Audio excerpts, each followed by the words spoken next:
Good evening, good people. Welcome to the No Kings 2.0 Mass Call. I'm so grateful that you're here. Get comfortable. This is a perfect opportunity to tell a friend on socials, a text thread, an email thread that you are here and that you want them to come and join you. We had over 10,000 people just waiting to watch while we were doing our sound and visual checks. So thank you all for being early, for being present. I'm so excited to talk to you about what we just did, to hear from credible leaders that you can trust about what the conditions are now and what we must do next. Y'all knew that just our mass mobilization wasn't going to be the end of this love story, that there was still more to do to see the work of making sure there are no kings in America through to fruition. So, I know that's why you're here tonight. So make sure that you invite other folks to come and join us too. I am Ashley Woodard Henderson. I'm going to be your host this evening. I want to say hey to everybody that's watching on social media, for the folks that are watching on YouTube, for the people that are going to watch this after we're not live on the recording. We are recording this call. You will have access to it on YouTube and you're going to get it in the follow-up emails. You're going to get this recording and you're going to get all of the links to the calls to action. So all you have to do tonight is be present. And if you can catch the links, feel free to.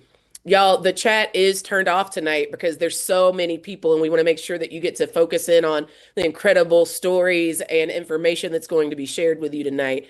But as always, you can chat with us on Blue Sky or any of the socials that you use. All you have to do is use the hashtag No Kings. So again, hashtag No Kings if you want to opt into an online conversation. If you tag me, I'll see it quicker too. So listen, we're going to have plenty of words spoken at you tonight. And it's going to be important, but we know that seeing it, right? A picture is worth 1,000 words, might actually give us a bigger idea of what we just accomplished. Let's see what we just made happen.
Y'all, we did that. You did that. 7 million people, our neighbors, our friends, our community did that.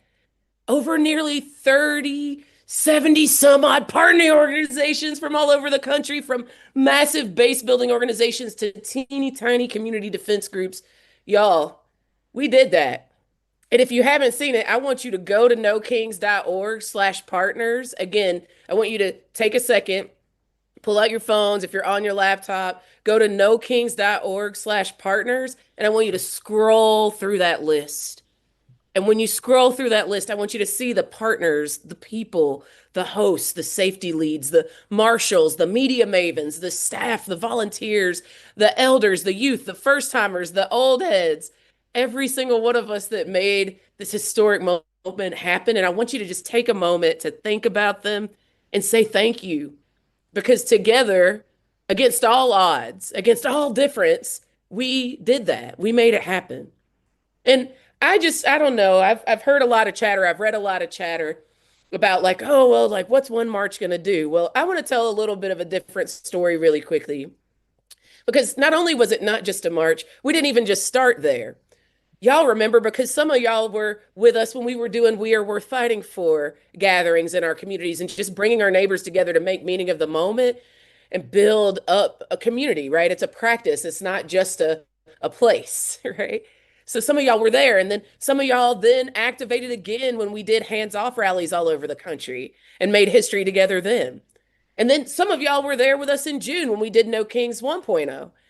And even that wasn't enough. So you went back to your communities, you got trained on non cooperation, and we wove together more and more relationship, more and more skill sets that we could share across the country at No Kings 2.0. And we know our work isn't done yet. That big moment of visibility also was matched by a daily grind of people of goodwill that were willing to build across difference for the sake of stopping the tyranny in this country. And let's not forget, Republicans just spent millions upon millions of dollars trying to smear this moment, this movement. They lied about you. They told people that y'all were hateful. They took you and your communities and said so many unbelievable, unfathomable lies about what you believe. And you took that spin and turned it into something viral and profound. You showed folks who haven't been with us, those who really are harming this country, and you showed those who have been with us that we're building the resistance it takes to win. It's no small thing what you just did, and it's not over yet. It's not going to end here. If you're someone who's been thinking about that 3.5% of people that we have to sustain in movement, this was a huge, a gigantic step in the right direction by the tune of millions of people. And you know how I know we're going to get there? It's because this actually wasn't just about one big day. Y'all know that because we've been saying that. And the stories that you all have shared with us and the report backs that you've sent to our back end teams, you've told us stories about how you've grown, how you've built new alliances, that you connected this day of demonstration to community defense efforts and local advocacy actions, how you've brought in hundreds and thousands of people in your communities who were previously not in the streets. You're strong. You're skilled. And together, we're ready for what's next, y'all. You have everything you need in your bones to be prepared to make history in this moment. You might be hearing folks say, what's one day of protest do? Or what about that sustained action over time that you're always talking about, Ashley? Or where's all the energy going to go? Was it just a one and done? Y'all, what I've seen is that this is a movement that's committed to answering precisely those questions, but they can only be answered with your leadership. We're going to weave together the big days of action and the humble, unglorious, unglamorous, deeply necessary movement building, the civil resistance, the acts of non cooperation that need to happen on every single day between now and the next No Kings. I know you're with me. All right, y'all, let's get to it. I promise we're going to tell you what's next. I promise I'm going to give you some concrete calls to action. But we also have to acknowledge how we got here and what we've done. Stick with us. I promise we're going to get to the calls to action. But I first want to hear the opinion of my good friend. Y'all heard him in DC introduce himself as Leah's husband. He's also Ezra Levin, who you know very well, the co-founder and co-executive director of Indivisible. I'm going to pass it to him to talk a little bit more about the meaning that we're making from this movement. Ezra, it's so good to see you. Great to see you, Ash. And I am mostly known as Leah's husband, and it's great to be here on her behalf. Look, I have to say, I'm damn proud to be here on behalf of Indivisible because I know thousands of Indivisible leaders all across the country hosted a good number of the 2,700 events all around the country. But I'm even more proud that this was not an indivisible thing. As you said it, there were nearly 300 partners out there that helped make this the largest peaceful protest in American history. I'm going to say those words a lot over the next 4 minutes. Largest peaceful protest in American history. Grassroots groups like Move On, 5051, good government groups, ACLU and Public Citizen unions like AFT and SEIU. You're going to hear from a lot of those folks right after this, which is personally a good thing for me because they're all tough acts to follow. But I want to talk a little bit about, Ash, what you said. We need to recognize what we did here. We're going to talk about what we do. We're all about what we can actually do. But some of this is a rah, rah, rah call on purpose because a hallmark of authoritarianism is it makes you feel like shit on a daily basis.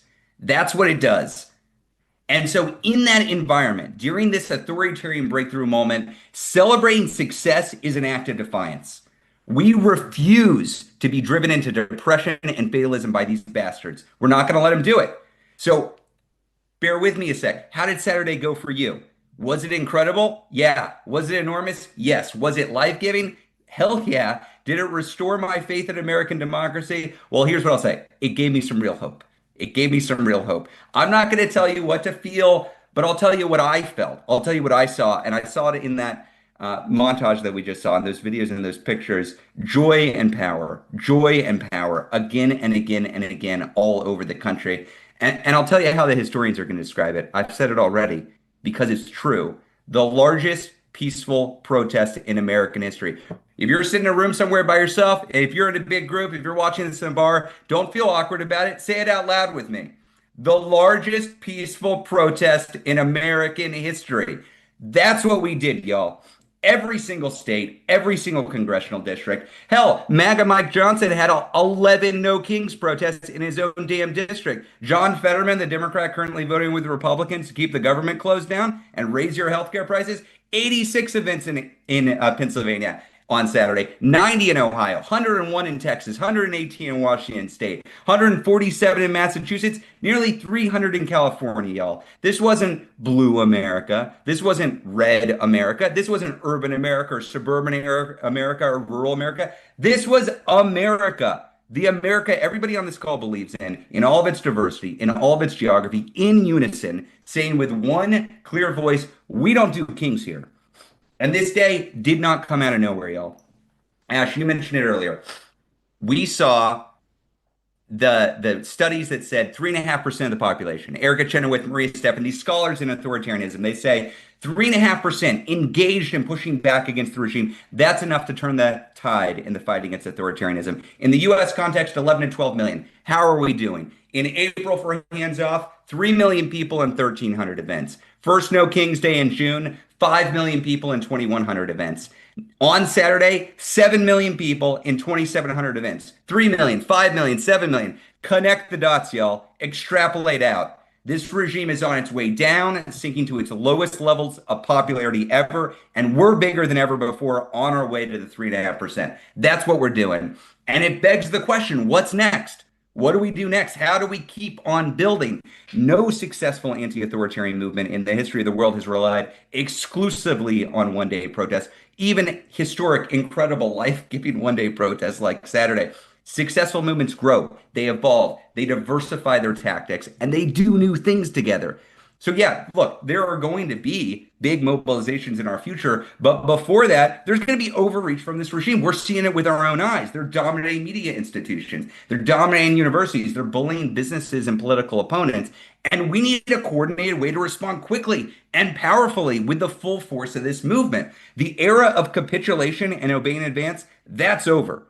The No Kings era is here, and it's defined by widespread mass defiance of this regime. That's why this whole coalition, we're launching the No Kings Alliance. This is a nationwide rapid response network built for this moment to coordinate pushback. And this isn't some different organization. We're not selling you anything. We're not asking you for money. That's not what this is. No, keep your organizing home. If you're organizing with a local indivisible, awesome. 5051 chapter, cool. Working Families Party or group of Move On Friends, kick ass. Keep on doing it. Keep your home, build it up. The Alliance is an effort to coordinate the full diversity of our movement and use the leverage that we have with the people power we've collectively built. And look, we're all going to have a role to play. Some of it we're coming together, some of it we're doing it independently. That's healthy, y'all. That is how we actually apply power effectively, quickly, impactfully.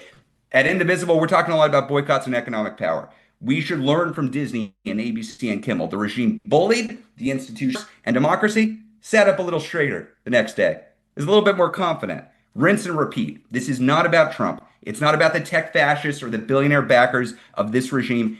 It's not about the cowardly Republican leaders. No, it's about us. It's about what we do together to define where this country goes next. We just pulled off what? Say it with me. The largest peaceful protest in American history, and those fascists are quaking in their jackboots at what we'll do next. They can smear us, they can threaten us, they can lie, they can cheat, they can steal. We will not back down because we pulled off the largest peaceful protest in American history. This is the No Kings era, y'all. We're better than fear. We're braver than billionaires. We're bigger than ever, and we're going to win. Ash. Ezra tried to tell y'all. For the folks that are wondering what the demand is, it's no kings, it's in the name. And now we're taking this mighty movement and we're putting some infrastructure behind it to make sure that it's sustained until the point is made and final. And it happens because everyday people like y'all are coming forward and saying, like, we want to keep doing this together. I know Indivisibles in the house. Y'all been blowing me up on Blue Sky. I see you, Indivisible Jefferson County, West Virginia. I see you, Indivisible Las Vegas. Y'all the real deal. And all of the rest of you who keep coming, you keep showing up. No Kings is what we are because you are. So thank you, and thank you to Ezra and Leah and the incredible team of Indivisible, all the members and staff. Y'all are amazing. Y'all, next, I am thrilled to bring up Hunter Dunn, National Press Coordinator for the 5051 movement, who's going to talk a little bit about the depth and breadth of where folks showed up this weekend. Hunter, I'll toss it to you. Thanks. Hi, I'm Hunter Dunn with 5051, and I was one of the organizers at the downtown Los Angeles event this past Saturday. That event was amazing. We had about 100,000 people in downtown LA alone, and much more at 30 events around the county, all coming together in solidarity against Trump's administration, against the actions that they've been taking, especially in greater Los Angeles area, because we were the city that was occupied before the first No Kings. I was there on the ground when David Huerta got arrested on June 6th. I was there on the ground on June 14th, where over 200,000 people gathered together with 5 million people around the country to stand up for Los Angeles. And it was amazing to get the opportunity to do the same thing for cities like Chicago and Portland and DC and Memphis, cities that are facing the same occupation, the same fascism that we faced back in June. But I also want to emphasize how large this coalition is, right? It wasn't just in LA. There were over 20,000 people in Oklahoma, over 200 in a small city called Tahlequah, which had one of my favorite signs of demonstrations, a penguin saying ice belongs in Antarctica. There was even more in Idaho with 21 events. The coalition has never been bigger. We had people left, right, and center, whether they were libertarians, conservatives, centrists, liberals, leftists, all working together, not just at the same protest, but united with having one goal, which was standing up for our country, standing up for the marginalized communities that are under attack by Trump. And what's important is what we can do next, right? Because this was an amazing opportunity, not just to get people out on the streets together, but to get people connected with community groups on the ground. Immigrants' rights coalitions, groups like ACLU that are providing legal support, CHRLA, unions, groups like 5051 and Indivisible and other groups focusing more on protests and mutual aid and other efforts that we can do to stand up against the Trump administration. Those efforts are happening every day around the country. And it's amazing that we had the opportunity to get people connected to those community groups, whether it's the group that I'm a part of, or it's a group that you're a part of, or it's a new group that formed on the day. That's the most important thing, because this isn't just a sprint. It's not even just a marathon. It's a relay race between national nationwide mass mobilizations on one hand, and on the other hand, the work that is done every single day in your community. Y'all show some love for the 5051 fam and for Hunter. Thank you for being with us tonight. And thank you for all of the incredible work that y'all have done to get people mobilized across this country for these meaningful moments. We're so grateful for your leadership, Hunter. Thanks for being here. Thank you for hosting. This is fantastic. Absolutely. All right. Y'all show some love to the 5051 fam. And if you are with the team, make sure you make your presence known online and hit us with the hashtag No Kings. Y'all, I promised you that we would give you some words on what's next. And we are lifting up the work that incredible folks did across the country this weekend. And you can't blame me for that. Even the choir needs preaching to sometimes, you know what I mean? But yes, now it is time. It is finally time to answer the question that I have heard 10 million times since Saturday. The question that I have read all over social media all day, every day since we had the largest peaceful protest in American history is what's coming next. So we're going to try to answer some of that because we've always known that since day one, that as important as these symbolic actions have been, as important as these mass saturation events have been, where people can see us being courageous and join us, we know it's not the totality of our work. We never did. But part of that means talking about something that we've been in for a minute now, which is the government shutdown, and learning from one of the best in the work what we can do about it. So to share about that, I'm going to bring up again someone whose face you know, whose voice you know, our dear friend Lisa Gilbert from Public Citizen. Lisa, I'll toss it to you next. Thanks, Ashley, and hello, everyone. I'm so grateful to be with you all tonight in the wake of the inspiring, impactful, important No Kings rallies. As Ezra said, a lot of times the largest peaceful protest in American history. And I'm here to discuss the state of play of the government shutdown and how we can channel the momentum from this weekend into winning that fight. So I want to start by reminding us all how we got here. As you all probably know, budget battles are one of the few points of leverage that a minority party has, as a 60 vote threshold is required to pass a budget bill in the Senate. So right now, that means 7 Democrats are needed to move any proposal. The backdrop for this fight is the most broken budget moment that we've ever been in. The executive branch is literally cannibalizing the power of the purse. They've been illegally impounding and rescinding funds, which means clawing them back, which means stealing them, which Congress mandated they spend. And there is total clarity from OMB director and Project 2025 architect Russell Vought that they will keep doing this. In addition, as you all know, for months, President Trump and Republicans in Congress have already been shutting the government down little by little, firing workers randomly, withholding funding for cancer research, and taking away healthcare from millions of Americans. And we've also seen a massive, terrifying increase in authoritarian behavior generally. You all know that. That's why we were out this weekend. The administration's been detaining people for political positions, threatening judges, attacking the media, coming at universities and nonprofits, militarizing cities without cause, defying our courts, and sadly, so much more. So the imperative to use this inflection point, to use this leverage that we have effectively to try and win something is crystal clear. So thus far, this budget battle leverage moment is being utilized by Democrats effectively to push for negotiations and an eventual deal that returns healthcare to regular Americans and fights these illegal clawbacks. At the very least, restoring the expiring Affordable Care Act tax credits so millions more don't lose their care. So where are we now? We are at day 21 of the shutdown. It's important to say here that a shutdown is not a good thing. It has real ramifications for regular people. So staying tough within it is hard. It's challenging, and we shouldn't forget that part of the dynamic. And because of that, Democrats need to hear from us that they should continue the fight, particularly as Republicans continue to try and blame them for the shutdown, and as Russ Vought and Trump have begun to punitively fire federal workers, going beyond standard furloughs during the shutdown. There are successful lawsuits slowing those firings down, slowing those tactics down, but it's a harsh threat and intimidation tactic, of course, just par the course for President Trump. So, in response to this threat and these actions, we should all seek to make clear that ending the shutdown doesn't mean averting layoffs. The Trump administration is going to continue to slash federal jobs as they've been doing, despite the questionable legality for the last 9 months. They've fired and doged, I'm going to use that as a verb, people for 9 months before this. So we have had numerous votes in the Senate on the House passed continuing resolution, which is a bill that would open the government without improving our health care. And in these votes so far, we have lost only a few Democrats.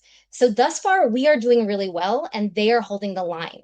But things are going to get harder as the shutdown continues. So our outside pressure is essential to keep the Dem caucus together and to provide accountability if they start to waver, if they don't stay tough. Again, they only need 7, and this is over.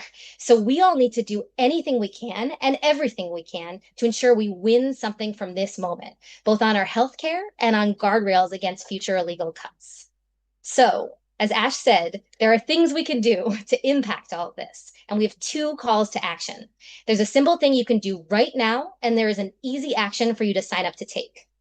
First, in the next 24 hours, call your senator's office and leave a message telling them that they should restore healthcare to millions of people and thanking the Democrats for standing strong on the shutdown so far. To do this, text shutdown to 30403, which is a Working Families Power texting line. After you send the text, WFP will ask you to share your state, and then you will automatically connect with your senator's offices. Again, that is text shutdown to 30403, and this should be on your screen. Second call to action. You can sign up to take an easy action organized by Economic Security Project this week to speak out about the Republican healthcare heist. These actions can be as simple as going to your nearby federal building, member of Congress's office, or a healthcare facility, taking a picture and posting it to social media, or your action can be a rally or a press event that you organize for later this week. The link to take action in this way is on your screen, and you'll also receive more information on the types of actions we hope you'll do in a follow-up email, and there'll be an additional call to learn more about this tomorrow night. You can use the link that is on your screen to sign up to take this action right now. So again, the 2 calls to action are: make a call to your senator by texting shutdown to 30403 and sign up to take a very simple action over the next few days using what is on your screen. Again, we need Democrats to stay strong. We need all members and senators to hear what is at stake around our healthcare, and we need to win something from this shutdown leverage moment. And we can. So I want to thank you so much in advance, all of you, for doing whatever you can. And again, I'm just so thrilled to be in this fight with you all, to come out of No Kings together, and to keep winning. So Ash, back to you. Lisa, thank you so much. So you heard the calls to action. I need you to take your phone out right now. I need you to go to the text messaging app. I need you to text shutdown to 30403. And I mean, seriously, if we're about that life, we should be a part of the Healthcare Heist National Week of Action. It's a strategic moment for us to actually come together and show up and show out for the 22 million people that are going to see their healthcare premiums double and the 4.2 million people that are going to lose coverage, all because they want to prioritize the profit of billionaires over our people. So thank you, Lisa, for calling us in and telling us to get busy about this work. I want to remind you that these are concrete actions that you can take. You can sign up right now. Friends, who of you out there were giving out Know Your Rights cards at your local No Kings event? How many of you have been doing community rapid response? How many of you have been doing the migrant watches or deportation defense? I am so incredibly proud and grateful to bring up Maribel Hernandez Rivera from the ACLU. Y'all know them. They're our mighty, mighty lawyers, who is going to talk about connecting the dots from a small square of paper that you might have passed out at the No Kings event, which definitely, as small as it is, has a mighty impact on people and our ability to do this work, to the urgent work of defending our communities against ICE. Maribel, I'll toss it to you next. Thank you, Ash, and welcome everyone. Thank you for being here. So yes, let's talk about that small card that tells you your rights. Why is it important? Why is it that we made it a priority?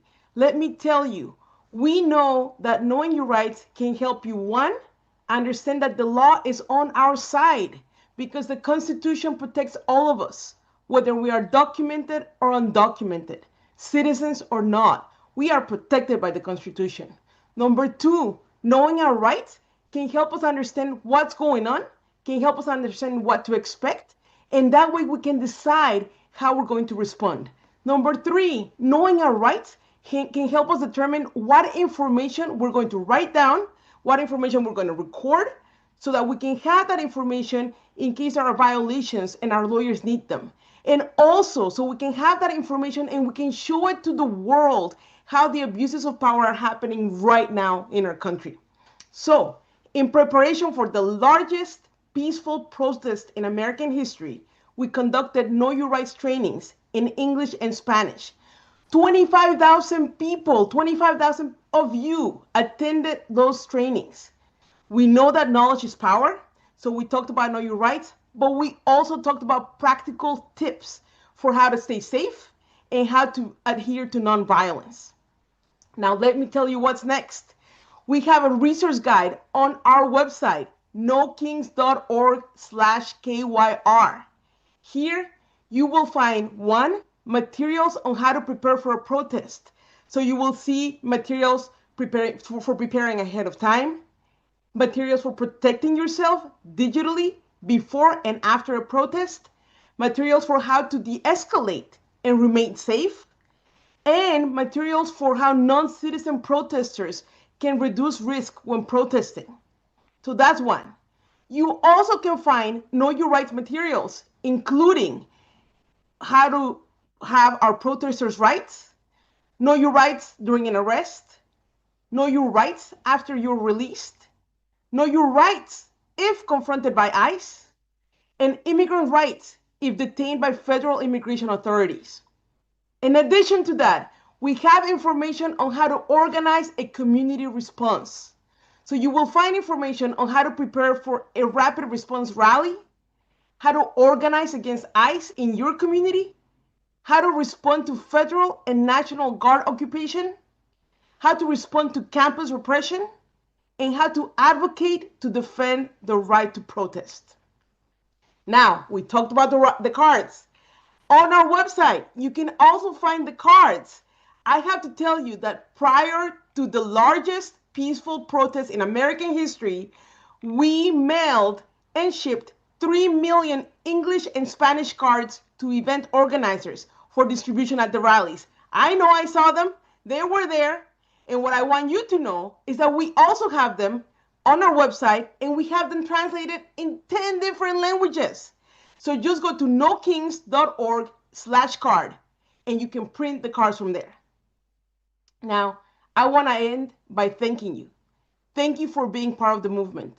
Thank you for standing up for communities like mine, immigrant communities who are vulnerable at this moment, immigrant communities who right now are feeling the pain of family separation. Thank you for being there. And I want you to remember, one of the best ways of protecting our rights is by using them. So let's go. Let's continue to use them. Ash, over to you. Maribel, you got me so lit. I'm like, we not only do we have it in English and Spanish, not only did you have it before it was go time on Saturday, you now get access to this card in 10 different languages. And yo, like what I also know, because I've been around the country a little bit, is that there are folks that are doing this incredible community defense work all over the country. So I promise you, if you are pissed off about ICE, like y'all, I saw people in small towns with big turnouts saying, like, going bazonkers in the crowd when people said absolutely no to disappearing our neighbors, absolutely no to ICE in these communities, absolutely no to criminalizing race and putting our people in harm's way, ripping apart families. I saw you get hyped about this issue, and you're right. Fighting against that is non cooperation with this tyrannical wannabe king. So I want you to Google search and see if there's a community organization near you that is doing this sacred work. I want you to get involved with them. I want you to support them. And I want you to make sure you got these Know Your Rights cards and you're spreading them around, because that is the gospel that we still have a right to protest in this country, and we're going to defend it. We're going to defend it for all of our people, especially the folks with the most risk. So thank you, Maribel, for being here and keeping us safe while we do that. All right, folks, in just a second, just a couple more minutes, I'm going to turn the spotlight back on to you. I hope you can leave tonight feeling yourselves and seeing yourselves. And I'm going to close by sharing some of the stories from across the country. But to build that bridge of widespread relational organizing, I want to bring on Jiggy Geronimo, who's going to talk about building a culture of defiance. Jiggy, you're up. Thank you, Ash. And hello, beautiful people. I just want to say, I hope I saw you all out in the streets, and the energy this weekend was absolutely incredible.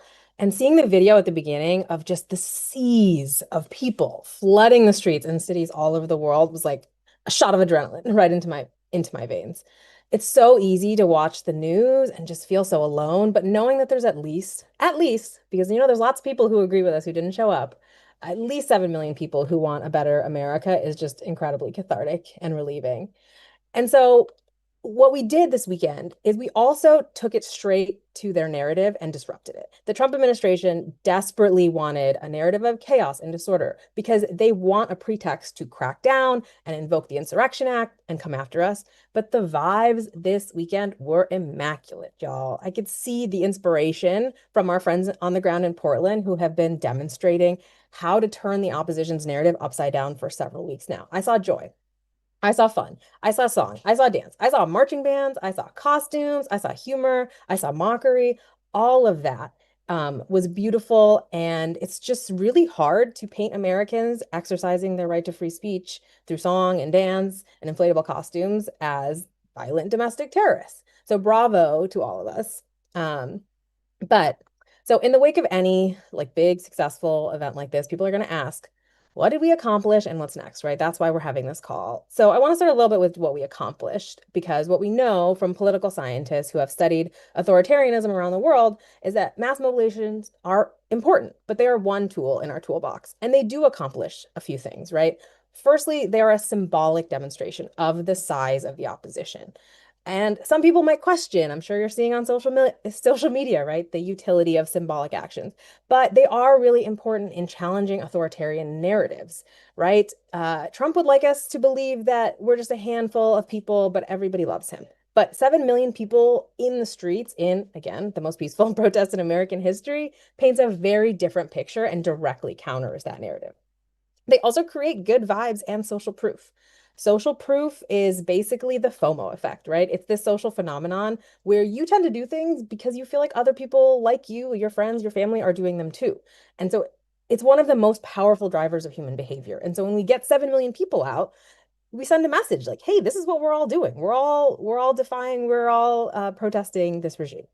And importantly, they provide an entry point for people to join our movement because we need to grow. It's so important when facing authoritarianism for people to be able to find the like-minded people in their community to actually build movement with. There is no defeating fascism without very serious community building.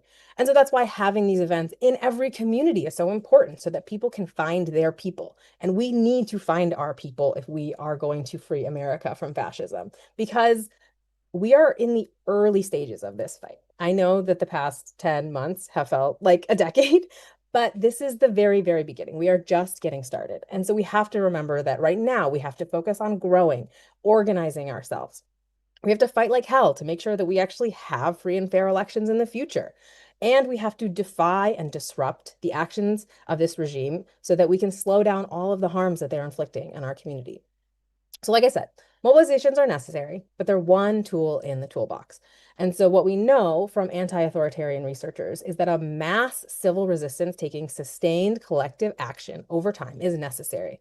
People are throwing around that 3.5% a lot. And that doesn't mean we get 3.5% of people to magically show up in the streets for one day and then magically fascism disappears in this country. That's not how this works, right? We need sustained collective action that disrupts the regime. And so in other countries that have defeated fascism, this has meant expanding the toolbox beyond mobilizations to include building alternative structures and engaging in mass non-cooperation so that we can refuse to engage in the systems and activities that are perpetuating harm and allowing authoritarianism to thrive. And we have examples that we can look at right here in America, right? We saw a prime example during the civil rights movement. The famous Montgomery bus boycott required people to refuse to partake in the system, refuse to take the bus. They had to build mutual aid through coordinated alternative carpool systems to support those who were boycotting and to cause that economic pain. In Guatemala, just 2 years ago, authoritarian forces tried to hold on to power despite the will of the people in an election, and indigenous leaders in that country led thousands of Guatemalans to leave work in order to have enough economic leverage to enforce the outcome of the election. And there are countless other examples of other countries that are strategically interfering with the pillars that uphold authoritarianism through all different types of non-cooperation tactics. As we mentioned, boycotts, collective bargaining, walkouts, refusing to collaborate with the regime. So we are not the first to face fascism. We have lots of other examples that we can learn from. But I do have to be real with you that this type of work is new in our toolbox, and the American public needs to learn all of these new tactics. And we're going to need to be able to leverage these types of tactics at scale, en masse, if we are going to free America from rising fascism. So how do we get there? How do we get to mass defiance?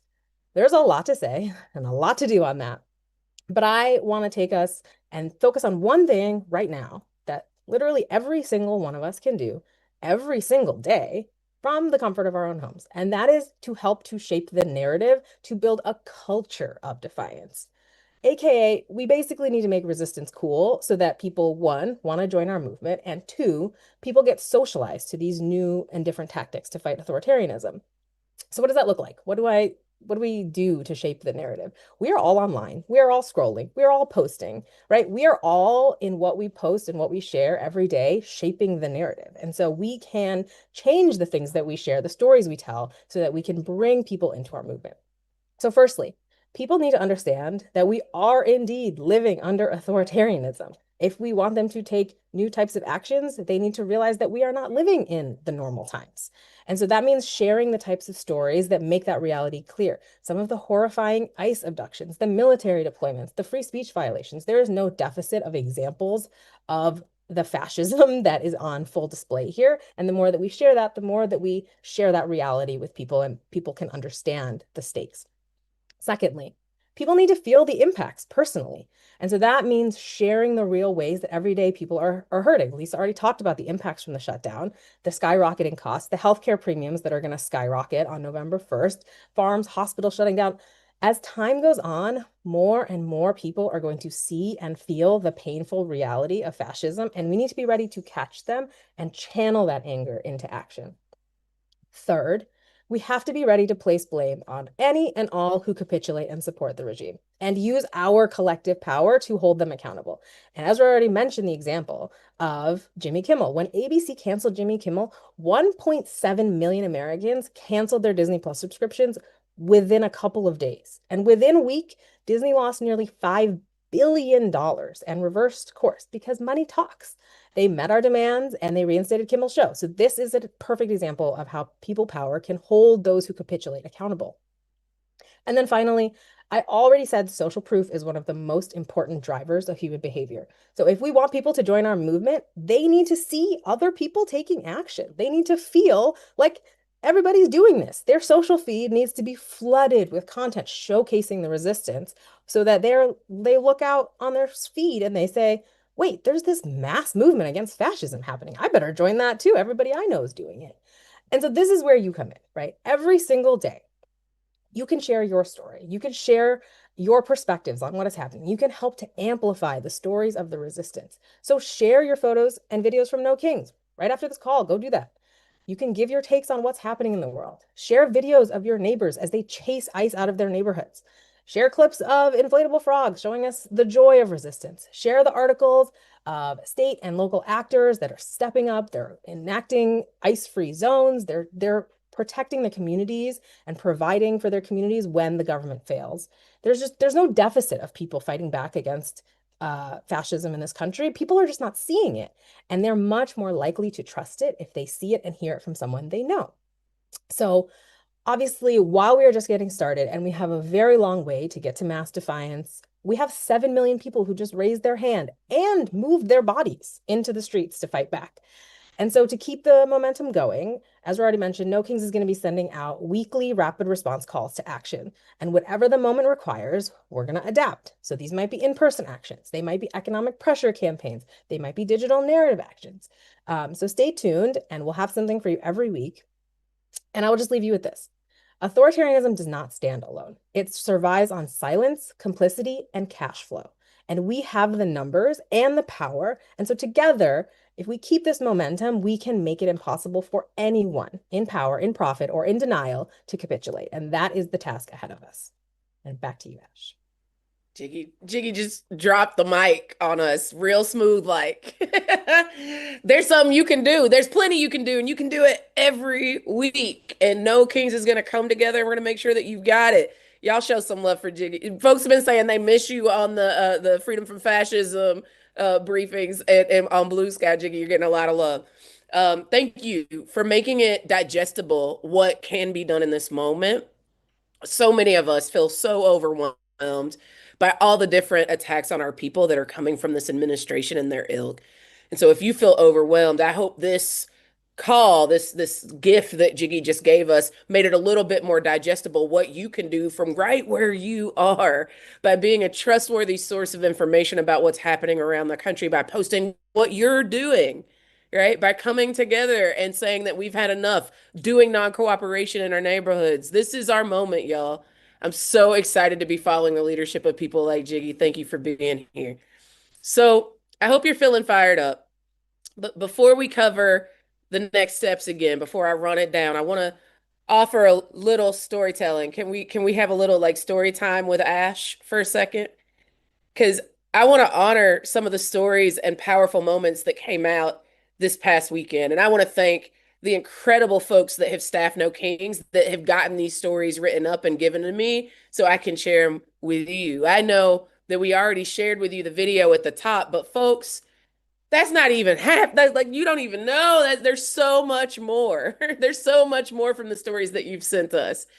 So what I'm about to share are still just a teeny tiny number of the people who rep this movement and the stories you all brought to life on October 18th. To honor and tell them all would be impossible in the time we've got allotted for this call, but we hope you take a moment to see yourself, to see yourselves, right? This community of people who are coming together under this banner in this teeny tiny slice that I'm about to cover. Let's start at the center of the country. In Kansas City, Missouri, 20,000 people, almost 4% of the city population, a group spanning veterans and educators, elders who have been marching since the March on Washington, people in unicorn costumes, and so much more, came together in defiance of authoritarianism. Their rally featured Samantha Jo Datto and Korea Kelly from Promo and the Trans Women of Color Collective, Ashton Botts from Abortion Action Missouri, and so many other speakers and fighters from the front lines. And then just up the road in Platte City, where only 20 people turned out on June 15th, 550 community members came out this weekend. Then we're going to go across the country. In San Francisco, we were honored to have the legendary scholar and activist Angela Davis grace the stage. And just as honored to have Laura Kiswani, my homegirl, my sister, my colleague of the Arab Resource and Organizing Center. Cleve Jones was there from the Movement for LGBTQIA Rights. We thank these speakers and all the others for the connections that they made between the fight for justice in California to Gaza, from ACT UP to Skermeti, across movements and back again. And since I'm talking about California, why not celebrate it? Yeah, we had celebrities in the house, whether you're a Pedro Pascal girly or a Kerry Washington stan like me, or maybe a millennial who loves Lance Bass because that's a throwback fan. We had all these folks and so many more folks that are our artists, our artivists, our culture bearers, voices for our community showing up and showing out. You love to see it. And then in Chicago, in the Windy City, where over 250,000 people, 250,000 of you took over Grant Park and led a march 2 miles long. We had surprise visits from our stalwart electeds like the incredible Mayor Brandon Johnson. But we also heard from on the ground organizing leaders like Juliet de Jesus Alejandre from Palenque SNA, LSNA, whose powerful poem spoke to the strength of deportation defense and rapid response networks that have wrapped their arms around the city of Chicago as these kidnappers, these ICE agents have descended on our communities here. This next one is personal to me. In Chattanooga, Tennessee, my hometown, the town I was born in, over 2,000 people came out to declare that Appalachians don't lick boots and that ICE belongs in sweet tea, not in Tennessee. Folks, we know that southern states like my home state of Tennessee have been learning how to organize and resist against fascism long before November of 2024. There were at least 38 events in my great state, estimating 53,000 people from ruby red small towns to blue cities threatened by redistricting. Shout out to Indivisible Tennessee. And shout out to the folks in Memphis who are right now fighting with everything they've got against the occupation, the deployment of the National Guard to where they are. So for the Free the 901 folks, we also see you and we love you. And shout out to my other friends from across the Deep South. Y'all know I love my people. There are so many stories that we could tell. But one thing we'll highlight just for a little levity took place in Fairhope, Alabama. This one's funny. Only a very small handful of arrests happened in Fairhope, where a woman in a costume, I'll leave to your imagination, was arrested for lewd conduct because her costume accompanied a sign that said, quote, "No dictator," end quote. I'll leave that to your imagination. Now let's travel from the Deep South to the far north. Let's go to Alaska, where a majority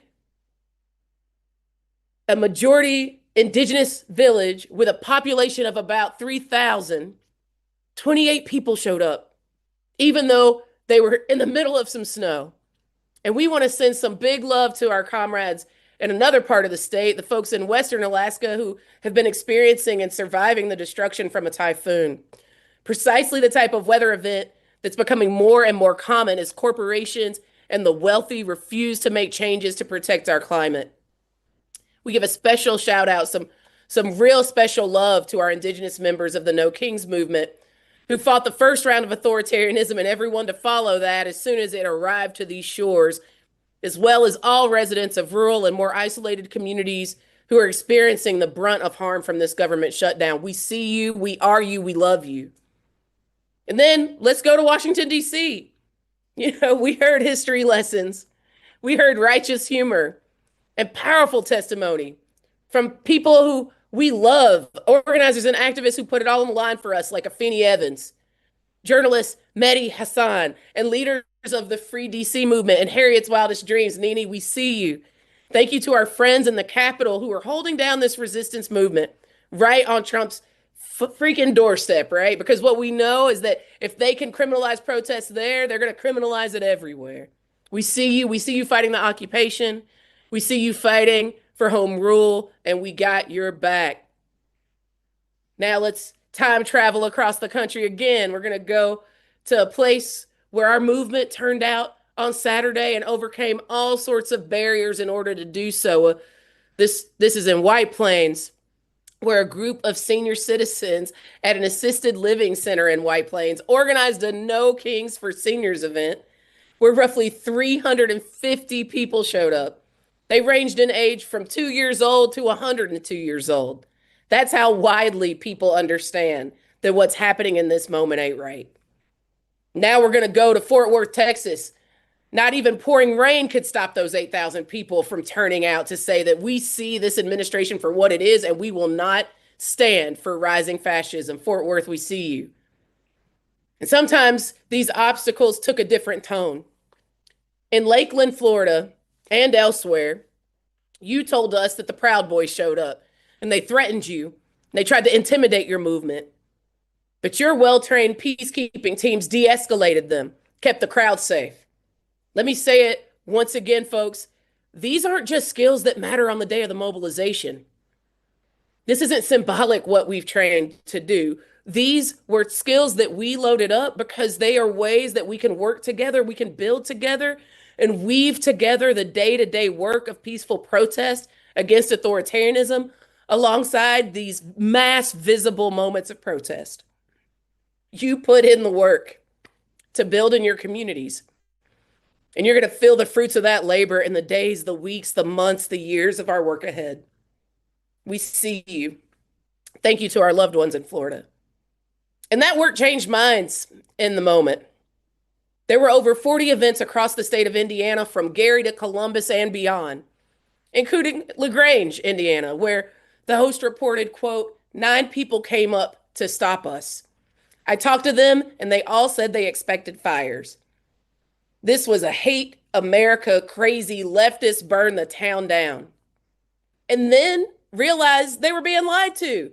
2 videoed the bubbles and smiles and sent with messages that they're being lied to. It was really great, end quote.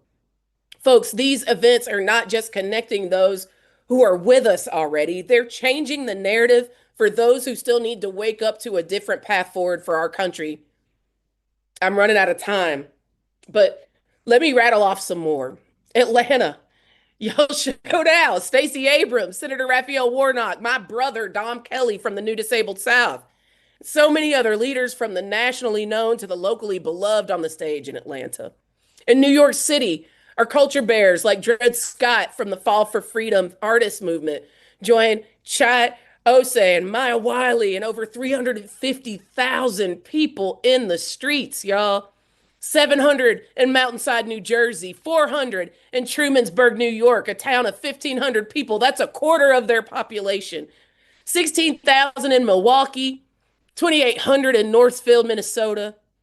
Anecdotally, the largest protest ever held in Culpeper, Virginia. And last but not least, in Beckley, West Virginia, Kendra Sullivan staged a one-woman No Kings action. Y'all didn't hear me. I'm going to say it one more time. In Beckley, West Virginia, Kendra Sullivan, shout out to Kendra Sullivan, who staged a one-woman No Kings action. People confronted her. They called the cops on her.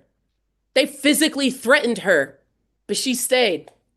And she stood up for what she believed in. Kendra, we are with you. So with that, my friends, knowing that there are infinitely more, let's talk about what's next.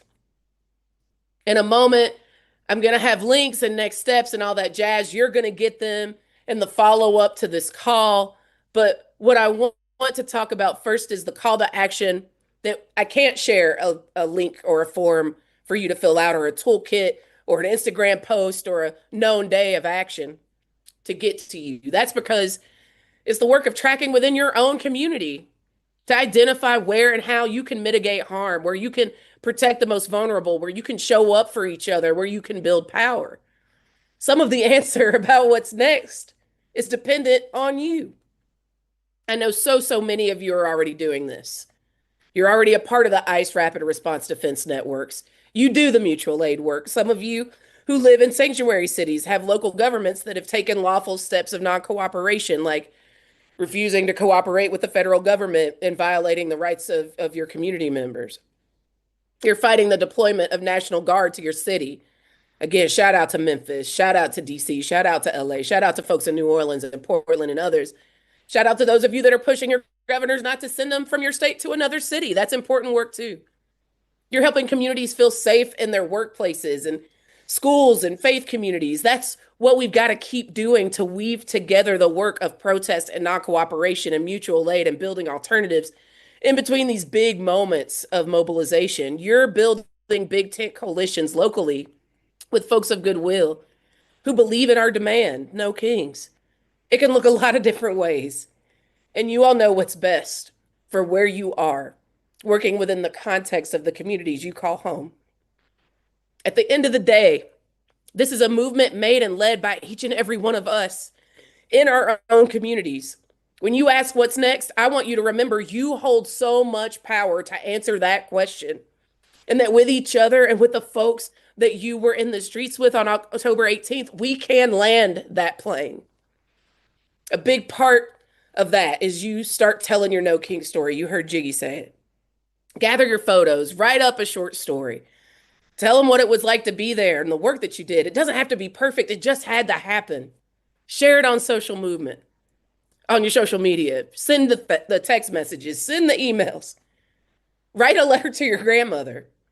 Be loud, be visible. Extend the energy of this moment so that folks beyond our 7 million, the folks that couldn't come because they had to work or were sick, that someone in your community, probably a lot of people in your community, are showing up and they're saying that it doesn't have to be this way. Which side are you on? Are you on the side of America that is not for all of us? Or are you trying to build a beloved community where all of us can live in safe and healthy and sustainable communities? We can demand a better future, and we can get ready to bring it to our people by being active in this next phase of work. So first, I want you to tell the story. I want you to tell the story. I want you to share this video. I want you to share the calls to action. I want you to tell the story about how impactful No Kings was for you. Next up, let me reiterate some of what Maribel said. This is a key moment to continue spreading Know Your Rights and deportation defense information, training, action. Go to nokings.org/KYR for Know Your Rights. nokings.org/KYR. We're building out resources and support structures for you so you can get connected to local ICE defense where you live, and you can build out community networks of care and protection. Together, we will say that when they come for us, they come for all of us. And we will protect our neighbors and each other. And next, you heard Ezra say that we were launching, that we were launching the No Kings Alliance. And as an alliance, we are making a commitment to each and every single one of you that we're going to keep these actions coming. I promise you, we're going to make sure that they are vetted and that you can do meaningful interactions that stop the consolidation of this authoritarian threat. We don't know when the next Kimmel moment is going to happen or the next redistricting fight. What we know is that we can be ready to catch that lightning in a bottle when the next national rapid response moment happens. We can trust that when it comes, it's going to come fast and furious. And now we have 7 million people. We are 7 million stronger to fight back when it does. And although I don't have all the specifics for you yet, I want to ask you now to go to nokings.org/next. And I want you to bookmark that page. Do it right now. Go to nokings.org/next, NEXT. Bookmark that page. Because as you heard, every Wednesday, the No Kings Alliance is going to be updating it with the current, most strategic, nationwide, active, mass non-cooperation and resistance actions you can get. And if you're not already integrated, if you haven't already joined a political home, a long-term organizing and base building powerhouse, this is going to be a place where you can land. This is going to be a home base for you while we work to weave and integrate locally after No Kings Day. Now, speaking of political homes, I want to shout out a couple final upcoming days of action that our movement partners are leading that I encourage every single one of us to jump on. I'm saying these out loud, but the links will be in the follow-up email and posted in the YouTube description after this call is over.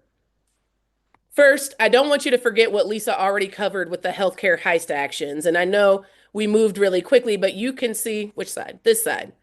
You can see this QR code right here. Yeah. I want you to actually take your camera out, get that QR code real quick. It's really important. This fall, as I mentioned earlier, and as you heard Lisa say, 22 million people are going to see their healthcare premiums double. And I don't know about you, but I don't know how many of us are going to be able to sustain that, right? And 4.2 million people are going to lose their coverage altogether, all to fund billionaire tax cuts. And you have an option, an opportunity right now to join the Economic Security People's National Week of Action for our moment to unite, expose who's responsible, and demand better. Y'all, I hear Jonah from Public Citizen in my head being like, all we have to do is show up at our senators or representatives' offices. That's all we have to do. We have to show up And we've got to demand that they restore health care for millions of Americans and do it soon. That's it. That's all this call to action is requiring. And y'all, I hear Jonah in my head telling us that if we do that, we really could win. We really could win healthcare for all of our people.